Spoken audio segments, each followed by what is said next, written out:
Okay, so number one, we gotta find the distance of P1 comma P2 between the points P1 and P2. So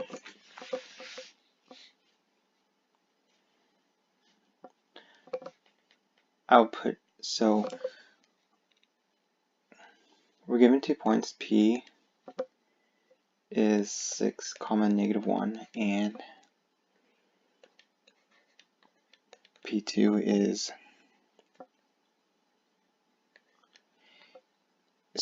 4 comma -7. So we got to find the distance. So the distance formula is the square root of this over x2 minus x1 square plus y2 minus y1 square. So we could call this x1, y1, x2, y2. So if we put it in the formula, we're going to get the square root of 4 minus 6 square, because 4 is our x2 and x1 is our 6, plus -7 minus -1 square. When we simplify, this is going to be 4 minus 6 is -2 square, and then plus a -7, and then 2 negatives equals a positive, so it's -7 plus 1 square. And if you simplify that, that's 4 plus 36, which is square root of 40. And that simplifies for 10 and 4, right? So the good one goes outside the radicand, so it's going to be, our distance is 2 rad 10.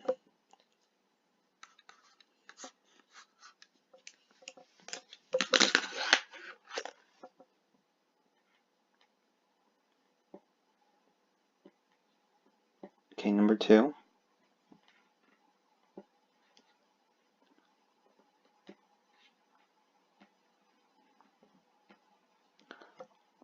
Number 2 says, graph the function using its vertex, axis of symmetry, and X-intercept. So number 2, we got to find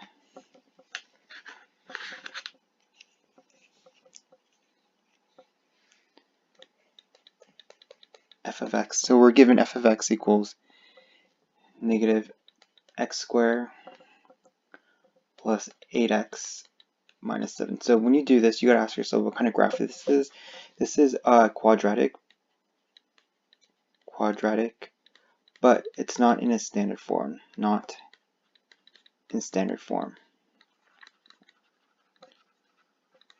So if it's not in the standard form, to find the one thing we have to find is the vertex. So we're going to have to use this formula, x equals -b over 2a, just to find the x value of the vertex.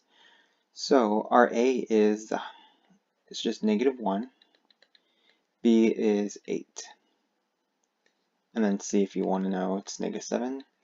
So we just put in this formula, so x equals, the opposite of b is -8 all over 2 times -1, because a is -1, so it's -1.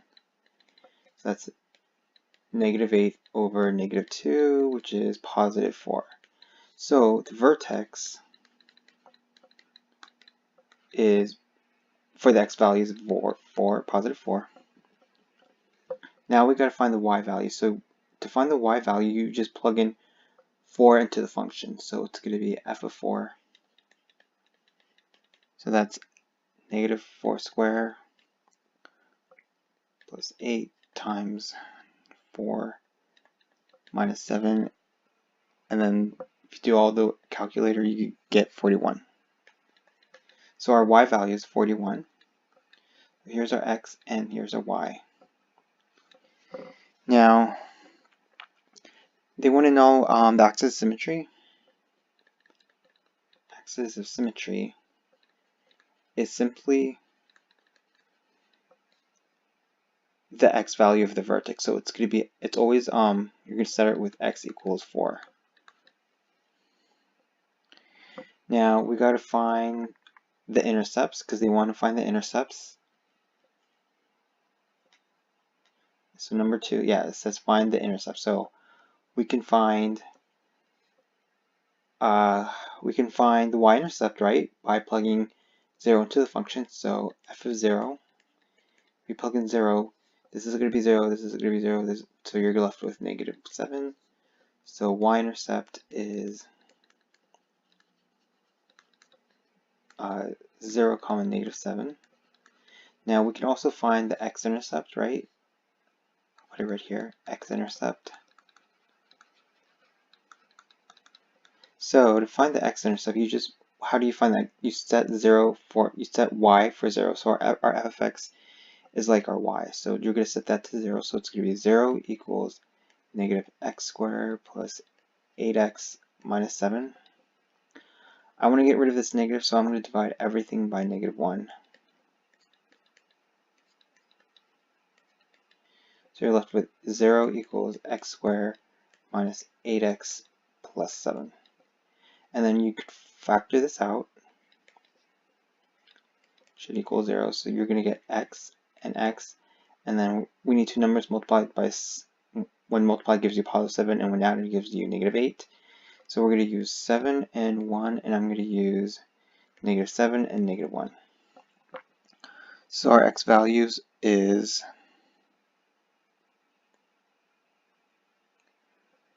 our x values are x, 7, and 1. So our x-intercept is 7, 0 and 1, 0. So when you graph it, it will look something like this.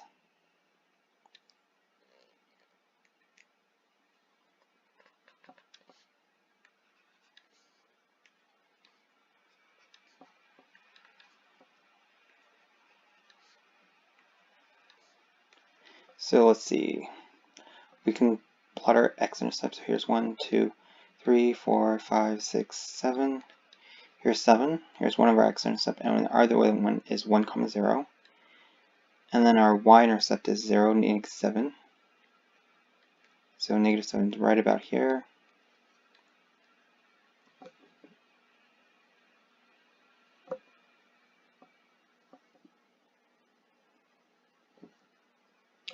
And then our vertex is 4, 41. So here's 1, 2, 3, 4. 1, 3, 4. Here's 4, and then you go up 41. So 41 is way up here. Call this 41, just an estimate. That's our vertex. And then what else? We plot everything. So it's going to look about just like this.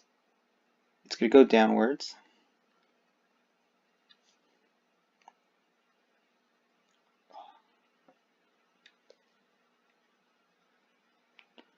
Like that. So this is your f of x equals -x squared plus 8x minus 7, and it's a quadratic graph, and it has is this a min or max? It is a max. Our vertex has a max. So that's number 2. Oh yeah, and our x symmetry is x equals 4, so it'd be 1, 2, 3, 4.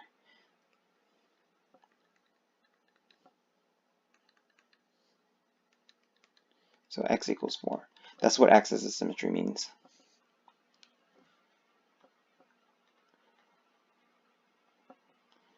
That was 2. So let's do 3. So it says solve the inequality. Pretty simple. So you're given x squared minus 64 less than equal to 0. So we got to solve it. So we know we can factor it. This is a perfect square. So this is x plus 6 and then x minus 6.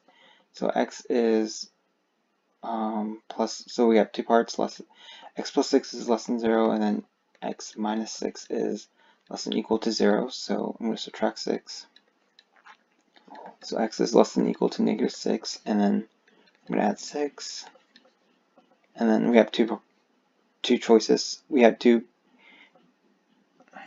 answers, so, sorry, this is not a 6, this should be 8.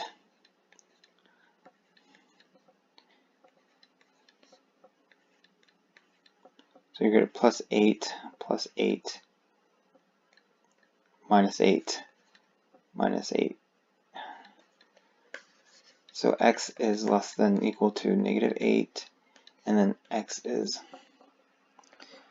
less than or equal to positive 8. And if you want it in interval notation, it would be from bracket negative 8, because there's an equal sign, negative 8 to 8. Okay, that was 3.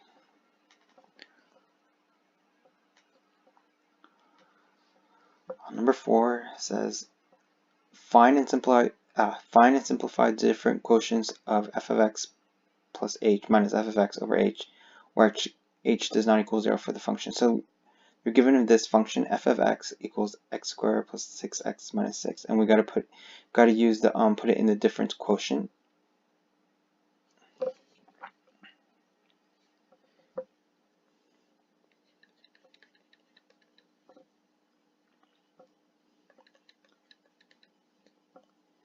(6x minus 6), and then we put it in this form, right? Because this is the difference quotient.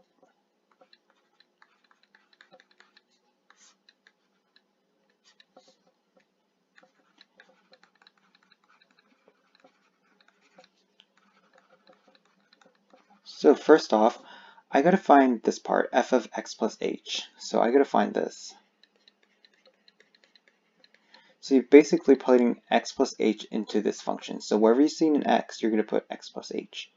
So it's going to be x plus h squared plus 6 times x plus h minus 6. When you FOIL this out, you're going to get x squared plus 2xh plus h squared. And then when you FOIL this out, you're going to get plus 6x plus 6h, and then bring down this negative 6. So this part is this thing, right? Now we got to subtract that by, and I'm going to put brackets because I have to distribute this negative. So subtracted by f of x. So our f of x is this whole thing, x squared plus 6x minus 6.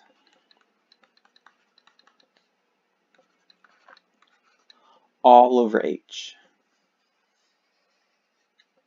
So what I'm going to do is simplify the numerator.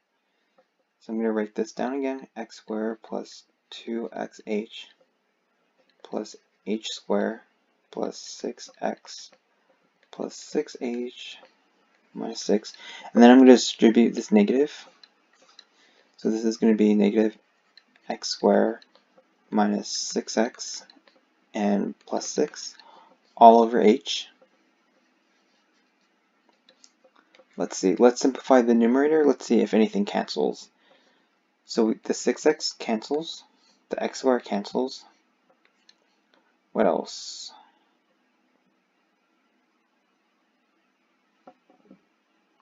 So I guess we're just left with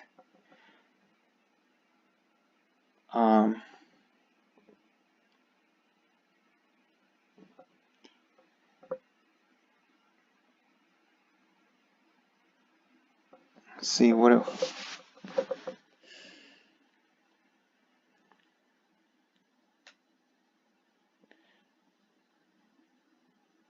so we're left with let's see so let me 6 cancels.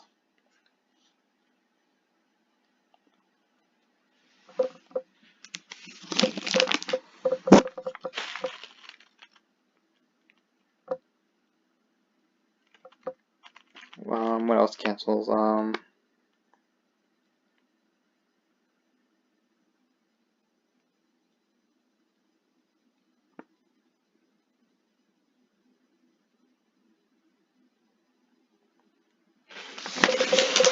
So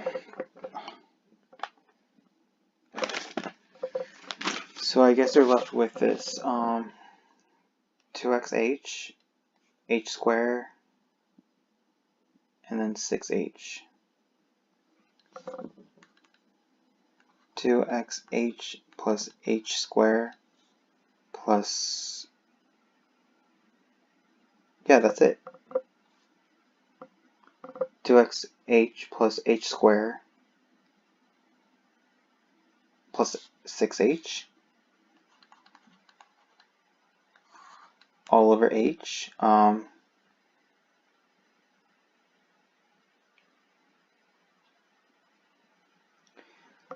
Yeah, that, let's see, what can we factor out? We can factor out an h. So it's going to be h. What else can we factor out? We could factor out a 2, right? This is going to be x, h, whoops, not xh, it's 2h, 2hx plus, yeah, we can't factor out, we should factor out just an h. So this is 2x plus h plus 6 all over h. So the h cancels, so your final answer is just this thing, 2x plus h plus 6. Okay.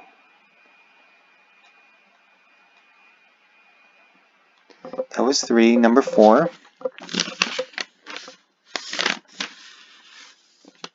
That was 4. Let's do 5. This one, I'll just show it to you. I'm not going to rewrite it. So number 5 says, use the graph to find the intervals on which it is increasing, decreasing, or constant. So we know it's increasing right here, this part, and then it's decreasing from here. Now, when we write the intervals, it's just the x values. We don't care about the y values, so it's increasing.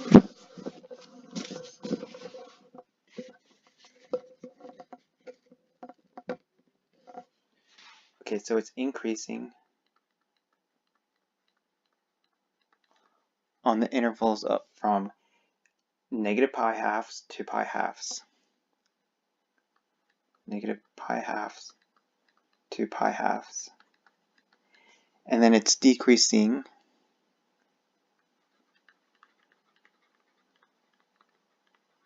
from this interval and then this interval. So that's going to be negative pi to negative pi halves and from pi halves to pi. Yep, it's just the x values of the interval for our intervals. Okay. So on number 6, the manufacturer of a CD player has found that revenue R in dollars is RP negative 5p squared plus 1410p. When the unit price is in p dollars, if the manufacturer sets the price to maximize revenue, what is the maximum revenue to the nearest whole dollar? So this is like the quadratic graph. I will show you. So yeah, so they give us this equation, R P equals negative 5p squared plus 1410p, and then we got to find the maximum value. So it's pretty much the y value of the vertex. So since this is a quadratic equation, but it's not in standard form, so we're gonna use the formula. So first we got to find our a and our b. So our a is negative 5 and our b is 1410. So we got to use this formula. So x equal, for the x value of the vertex is negative b over 2a. So negative b is negative 1410. Negative 1410 over 2 times negative 5, which is negative 1410 over negative 10, which is 141. So the vertex is, for the x value, 141. We want the y value because that'll give us the max. That'll give us the maximum revenue in dollars. So to find the y value, you simply plug in 141 into the function. So it's going to be r of 141. That's negative 5, 141 square plus 1410 times 141. When you do all the calculation, you're going to get negative 99405 plus 1988,110. So when you put it all together, you get 99405, and that's how much is our maximum revenue in dollars. So it's pretty much the y value of the vertex.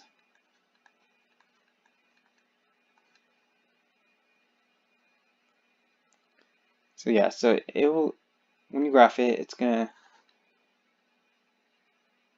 look something like this, right? It's definitely, it has a max on this value, which is this value. So yeah, that's how you find the maximum profits.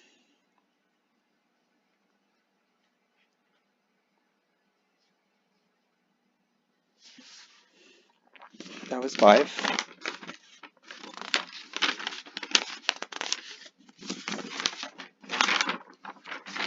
Number 6, or do we have? That was 6, sorry. To number 7 says,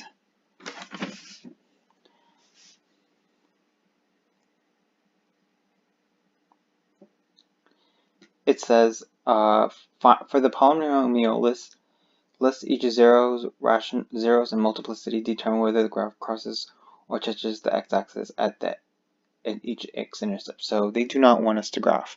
They just want us to find the x-intercept and the multiplicity. So this is a typical polynomial.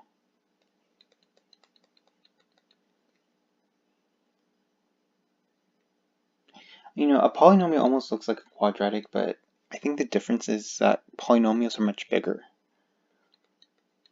like in terms. X plus 5 square. So yeah, so to find the x-intercept, you pretty much set the y to 0, right? So if you set this to 0, you get 4.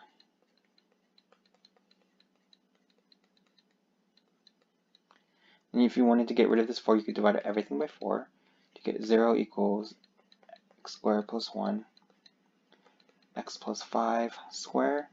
And then you can solve it, and then you can solve it. You have 2 parts, x squared plus 1 equals 0, and then x plus 5 square equals 0. Let's see, so if we solve for x for this, we're going to use negative 1, negative 1. We get x squared equals negative 1, and then you take the square root. You're going to get plus or minus imaginary I, but we want real numbers, so we can't use this part. So let's do this. Let's solve for x for this, solve x for this. So what I'm going to do is take the square root of both sides here. So I got x plus 5, square root of 0 is just 0. Subtract 5, so x equals negative 5. So our x-intercept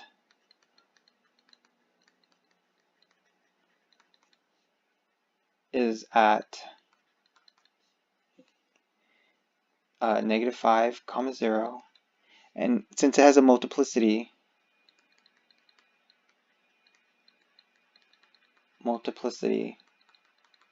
so where you got that equation, you got it from here, right? X plus 5 squared. You look at this degree, which is 2, so it's a multiplicity of 2. So it's even, right? So if it's an even multiplicity, like 2, it bounces the x, it bounces, or touches, the same thing, bounces, touches the x-intercept. So what it means is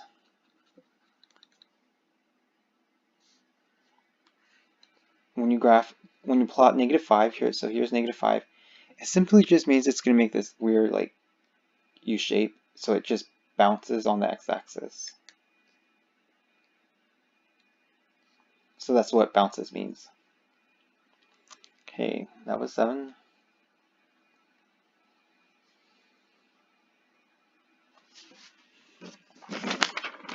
Let's do 8.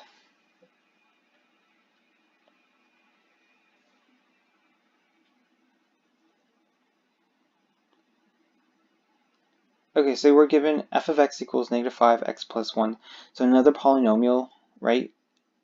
And then this time is, they want the whole work. They want to find, they want us to graph it. They want to find the x-intercept, the multiplicity, the end behavior. They want the turning points. They want everything. So let's do it. So this is a polynomial. So they give us this polynomial f of x equals -5 x plus 2 times x minus 3 square. Good. So what you have to do is, what can we find? Let's find the x-intercept and then the multiplicity. So the x-intercept, so you simply set this to 0, right? So 0 equals -5.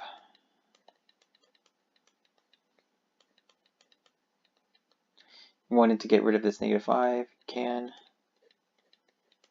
So you are left with 0 equals x plus 2, x minus 3 square.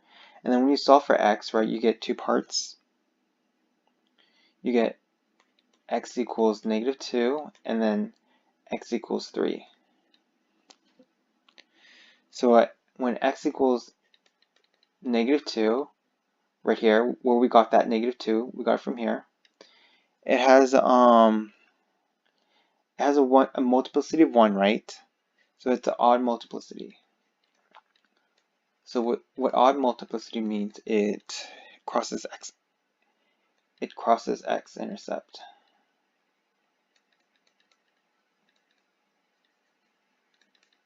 And then when x equals +3, where we got the 3 is from this part, right? This part. So it has a multiplicity of 2, right? And 2 is an even multiplicity. So that means it touches the x-intercept. Touches x-intercept. Good. So we know our multiplicity, and we know our x-intercept, and we know our multiplicity of those.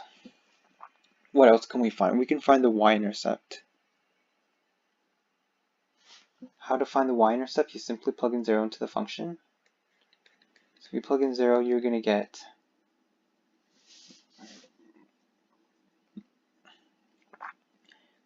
5, 0 plus 2. 0 minus 3 square. So that's -5 times 2 times -3 square. You're going to get -90. So our y-intercept is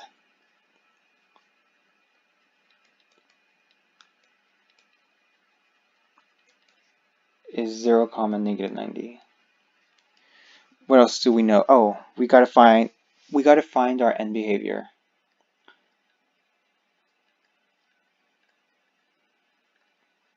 To find the end behavior, you don't have to multiply everything out. What you do is you just multiply the highest degree. So this is going to be, when you our first term, when you FOIL this out, this is going to be, the first term would be x squared, right? When you multiply this, you're just going to multiply that by an x, and then when you multiply this, you get a -5. So when you put it all together, because we only care about the highest degree, it would be -5x cubed. So we know how to graph a -5x cubed. It's an odd degree, so it would go like this, right, originally, but since there's a -5, there's a reflection, so it's going to look something like this. So that is how our end behavior. So now we can graph it.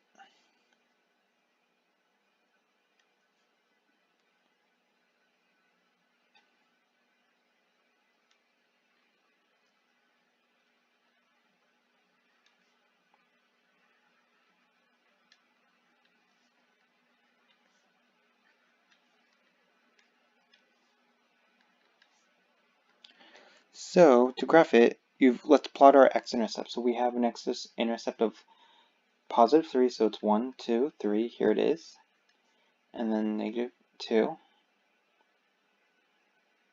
Let's see, that's 2.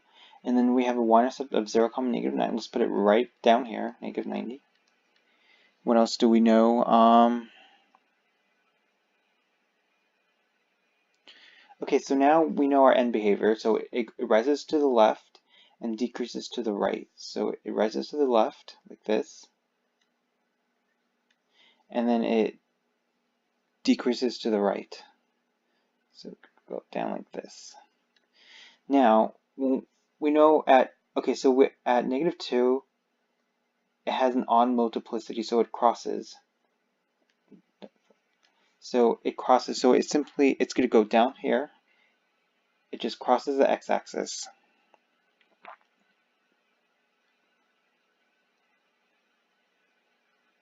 Keeps going. And then you have to go pass through the y-intercept right here.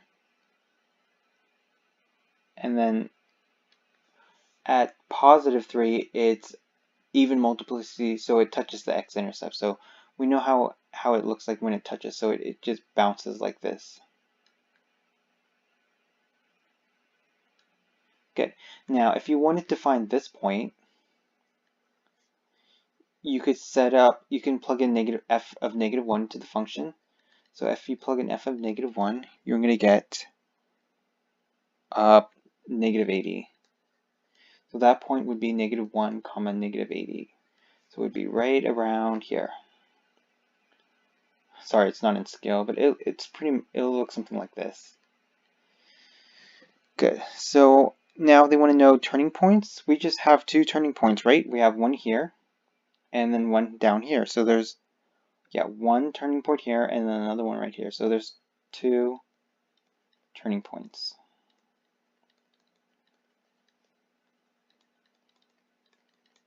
So that's how you graph a polynomial. Let's do number 9.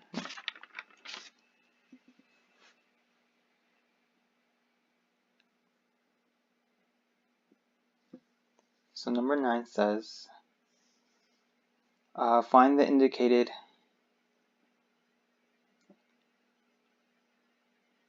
intercepts of the graph of the function. So we simply got to find the x-intercept of this rational function.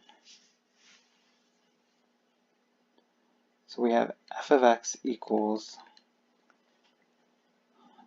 2x plus 3 over x minus 9. So we just got to find the x-intercept. So how do you find the x-intercept? You simply plug in 0. You plug in 0 into y. So our y value is this thing. That's our y value. So it's going to be 0 equals 2x plus 3 over x minus 9. And then I want to get rid of this denominator so I can multiply everything by x minus 9. So the left side is still 0. The right side is you're just left with 2x plus 3. Then I'm going to subtract 3 from both sides. So you get negative 3 equals 2x. Divide each side by 2. So x equals negative 3/2. So our x-intercept is in coordinate form, negative 3/2, 0. Yeah, so pretty self-explanatory. Plug in 0 for y, solve for x.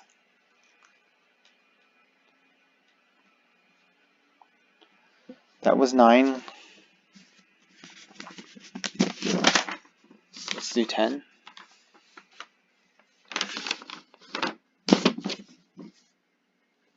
So number 10 says, find the domain of the rational function.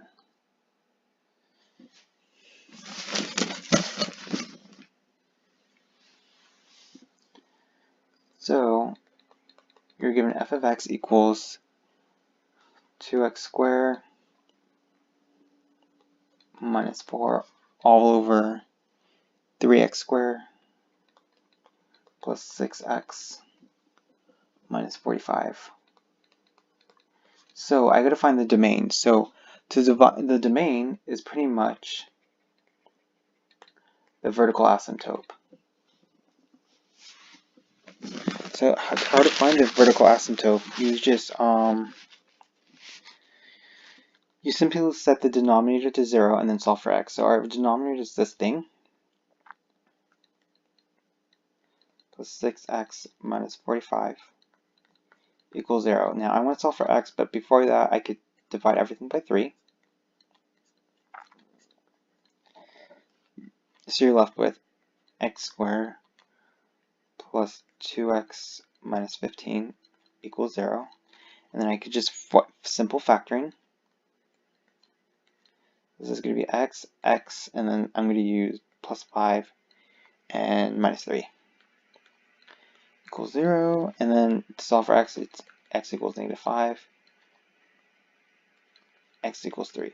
So our domain is pretty much all the numbers except for our vertical asymptotes.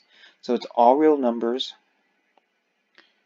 I'll put it in 2 ways. So I'll put it in interval notation. So the interval notation would be from negative 5 to 3 union 3 to positive infinity.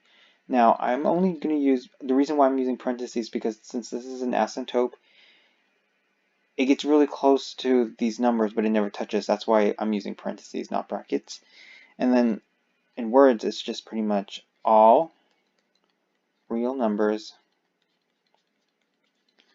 except when x cannot equal negative 5 and x cannot equal 3. So yes, to find the domain, you got to first find your vertical asymptotes, and then it's just all those numbers except the VA, except for the vertical asymptotes. That was 10.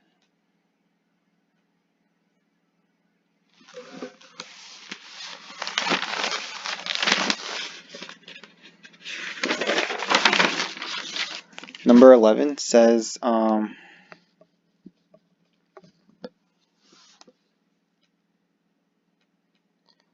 does 11 say? Find the vertical asymptote of the rational equation. So we did something similar to that.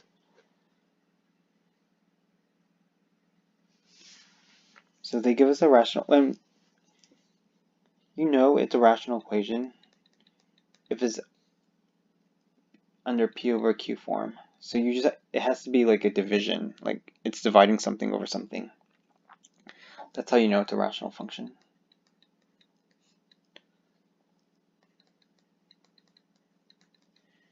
Six x, 16x. So to find your vertical asymptote is, we call it VA, vertical asymptote. We set the denominator to 0. So our denominator is x cubed plus 16x, and then you set that to 0. And then you just solve for x. So you can factor in an x. So this is x squared plus 16x equals 0. Now you have two parts. You get x equals 0, right? Because x equals 0, and then, oops, this should not be an x. It should be just 16. And then you have x squared plus 16 equals 0. I'm going to solve for x, so I'm going to subtract 16, subtract 16. So x squared equals negative 16.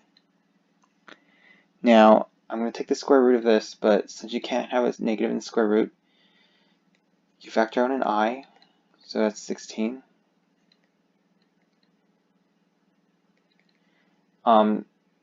So you're going to get x equals, when you take the square root of something, you get a positive and negative, so it's going to be 4i and negative 4i. But you can't have imaginary numbers for your asymptote, so your only option is just x equals 0. So our vertical asymptote, VA, is at x equals 0. So you always make sure you put in x equals 0. I mean x value, x equals something. So that was 11.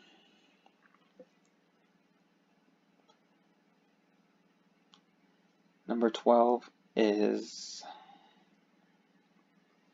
give the equation of the horizontal if any.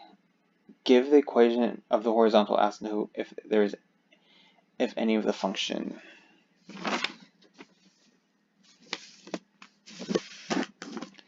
So to find the horizontal, I'll just write it down here. To find the horizontal asymptote, call it HA, and we always set that to y. You have to look at we're not going to look at the denominator anymore. We're going to look at the highest degrees. So our highest degrees on the numerator is 4x squared over, and then the highest degree for the denominator is 7x squared. Since these degrees are the same, you kind of just have to ignore it for right now, and then you just leave it with the coefficient. So our coefficient is 4/7. So our horizontal asymptote is 4/7. Number 13, we got to find the horizontal asymptote. So what you have to do, okay, so our HA is y equals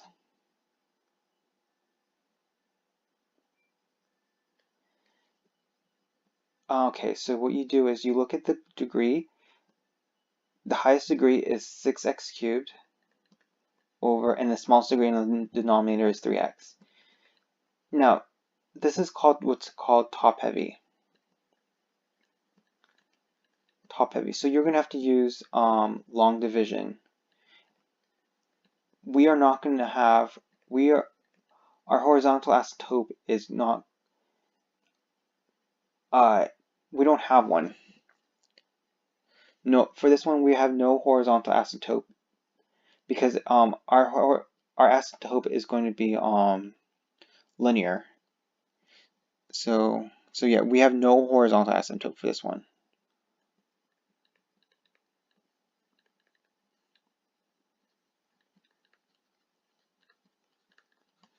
Because when you do the long division, right, you're going to get 6x cubed minus 4x minus 2, 3x plus 8. You're going to get a linear equation. So yeah, that's why it's no horizontal. That was 13.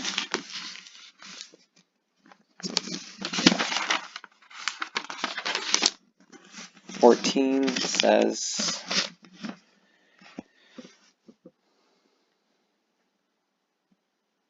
I can write it on here. So it says solve the equation. So first off, we want to solve for x, right? So it's 2 raised every x squared minus 3 equals 64. When you do this, you ask yourself, can you get everything that's in the base of the same base? So can we get the same base of 2? Can we write 64 in the base of 2? We can. That would be 2 to the 6. and then you just bring this down, so it's going to be 2 to the x squared minus 3. Since the bases are the same, you simply ignore it, so you just bring down the exponent, so it's x squared minus 3 equals 6.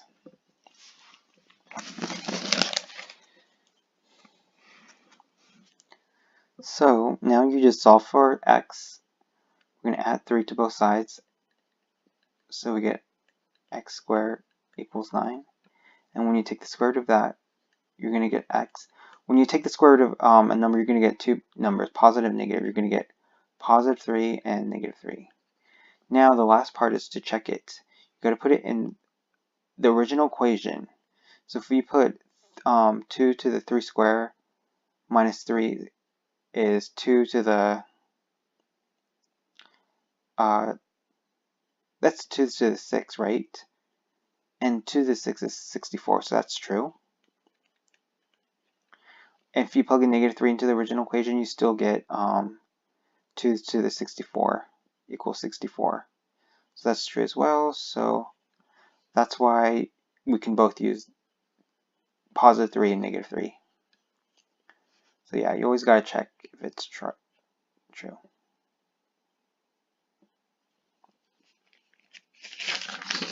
That was 14. Let's do 15.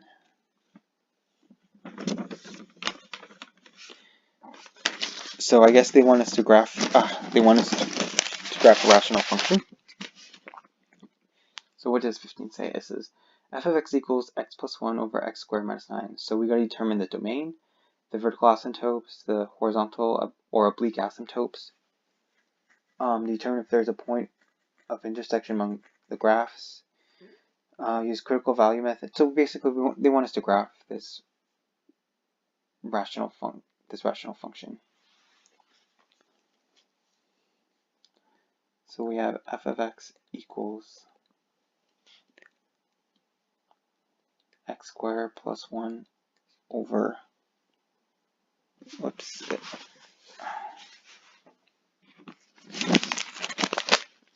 that's not an x squared. This should be just x1. x1 over x squared minus 9. I call this rational function bottoms heavy because the degree at the bottom is more heavier than the top. So first let's find our VA, our vertical asymptote. So our vertical asymptote is you set the denominator to 0 and then solve for x. And then this is a perfect square, so it's x plus 3, x minus 3. So our x value, our vertical asymptotes is x equals 3 and x equals negative 3. So that's our vertical asymptote. Let's find our horizontal asymptote. To find the horizontal asymptote, since this is a bottoms heavy, whenever you have the degrees bigger than the top, the horizontal asymptote is just y equals 0. It's still technically an asymptote. It's just at 0. So we can graph it.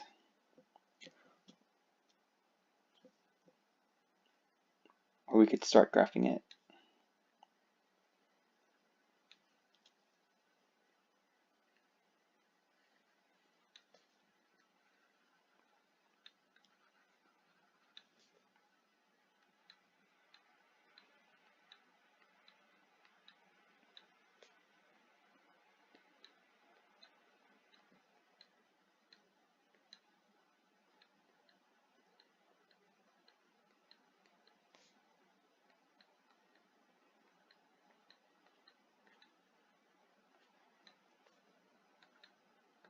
So x, y axis. So let's graph our vertical asymptote. So here's 3, positive 3, and then it's going to be that dash, and you go all the way up and down. So we'll call this vertical asymptote x equals 3. And then our other one is negative 3. So 1, 2, 3. Negative 3 is right here.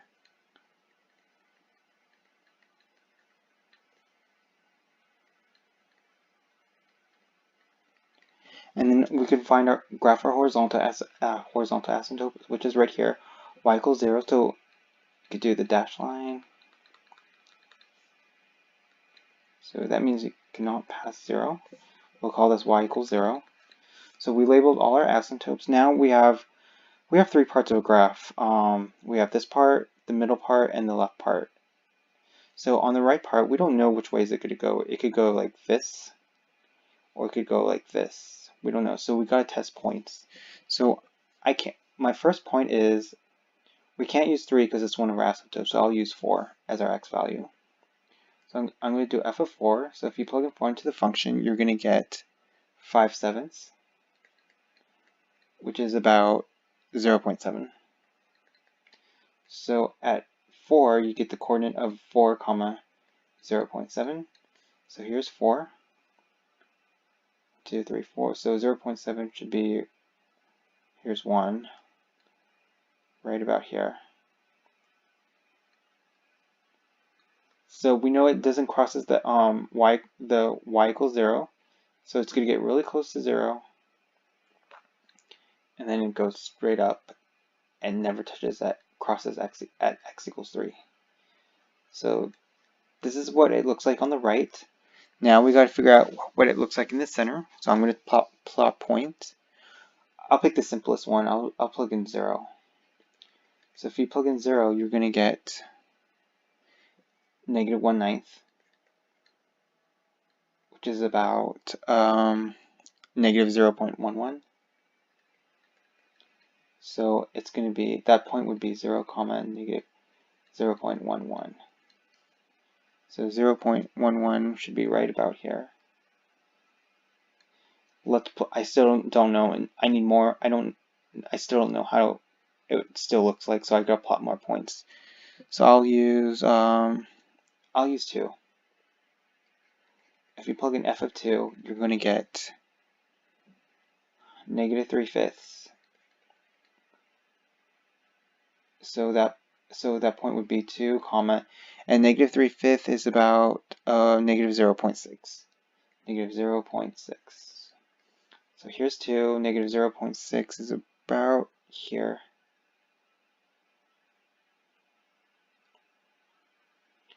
I still don't know how it looks like, so I'm going to plug in another one. So I'm going to use -2.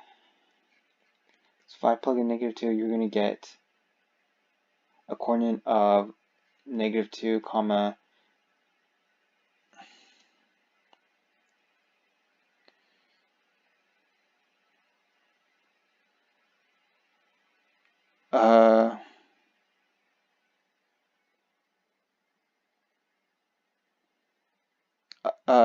positive.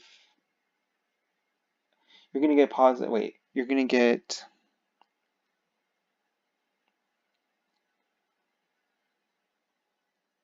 positive 0.2 for the y value. So it's going to be 0.2. So at -2, you're going to have 0.2, which is about here. So now I know it's going to go upwards, but it never crosses x equals -3. So it's going to go something like this.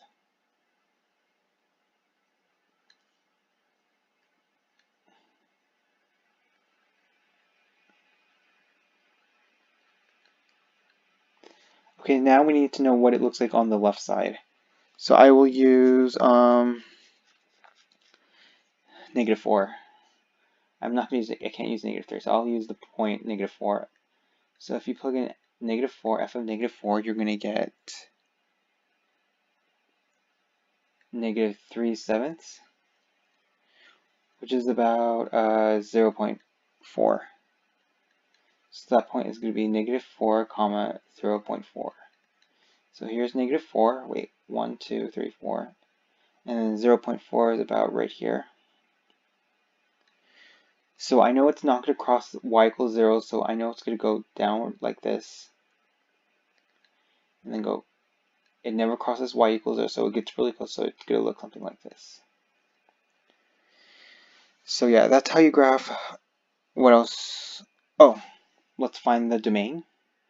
So the domain is pretty much all real numbers except the horizontal asymptote. So it's going to be from negative infinity to negative 3, parentheses, union, negative 3 to 3, parentheses.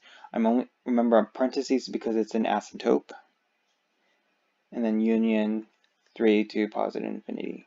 So it's pretty much all real numbers except when x cannot equal 3 or negative 3.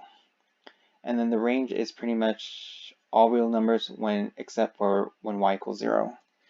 So it's going to be from negative infinity to 0, parentheses, union 0 to positive infinity.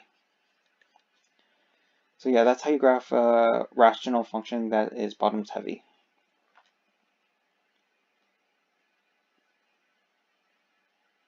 That was 15.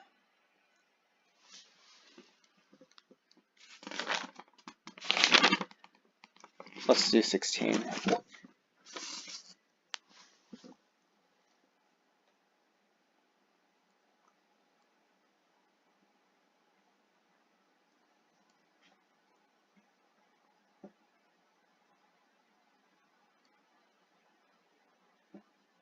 So on 16 says find the center of h of k and radius of r in the circle within the given equation. So we know this is a circle. So let me write this down. Given x squared plus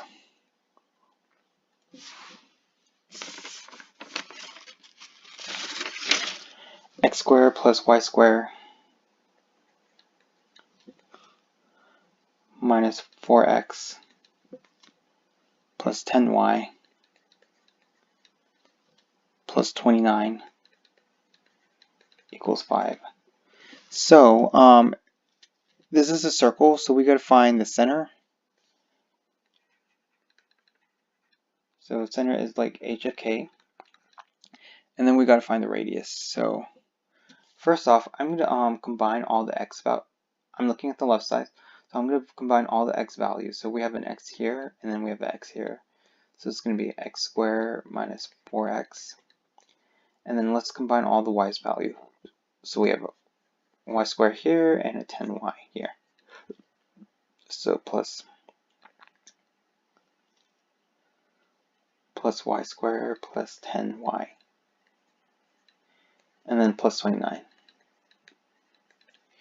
equals, this should be 25, not 5. 29 equals 25.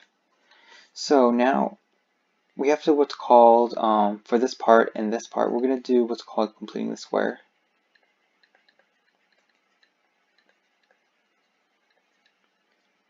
So to do the completing the square, I'm going to use this formula, a squared minus 2ab plus b squared equals a minus b squared. So basically you take the negative 4 and you take half of it. So let's see, okay, so let me do it. So x squared minus 4x. We got to find the third term for this one. So basically you take the half of negative 4, which is negative 2, and then you square it. So negative 2 squared is positive 4. And then for this part, when you complete the square, it's going to be x squared plus 10y. So our third term is you take half of 10, which is 5, and then you square it. So half of 10 is 5, and then square it, so that's 25. Okay, so we have x squared minus 4x plus 4, and then we have y squared plus 10y plus y squared plus 10y plus 25. Okay, so in completing square, we want it in this form, right? This is in this form, but we want it in this form. So if you want it, it's going to be x minus 2, because it's, remember, it's half of negative 4, which is negative 2, square. Now also, you see this 4? We have to move it to the right. We have to get rid of it. We have to get rid of this 4. So I'm going to subtract 4 here, and then I'm going to subtract it from here. The same thing with this for the completing the square. So it's going to be y plus half of 10 is 5, and then you square that. So basically this, when you FOIL this out, y plus 5 square, you're going to get this. So that's, I'm just like going backwards. So it's going to be plus y plus 5 square. And then we have to somehow move this, remove this 25. So I'm going to subtract 25 from here to here. So I'm subtracting, this is 29. So I'm subtracting 20, what's 29 minus 4 minus 25, which is minus 29. So you're just left, this all cancels. So you're left with 0.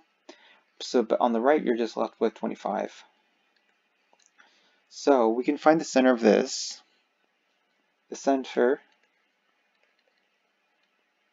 is pretty much the opposite of the x value. So the opposite of negative 2 is 2, positive 2. And the opposite value of positive 5 is negative 5. That's our center. And then the radius is the square root of 25, which is 5. So that's how you find the center of a circle and the radius.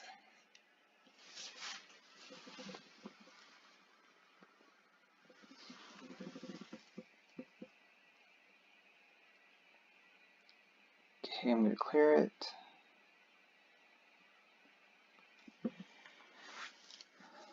That was 16.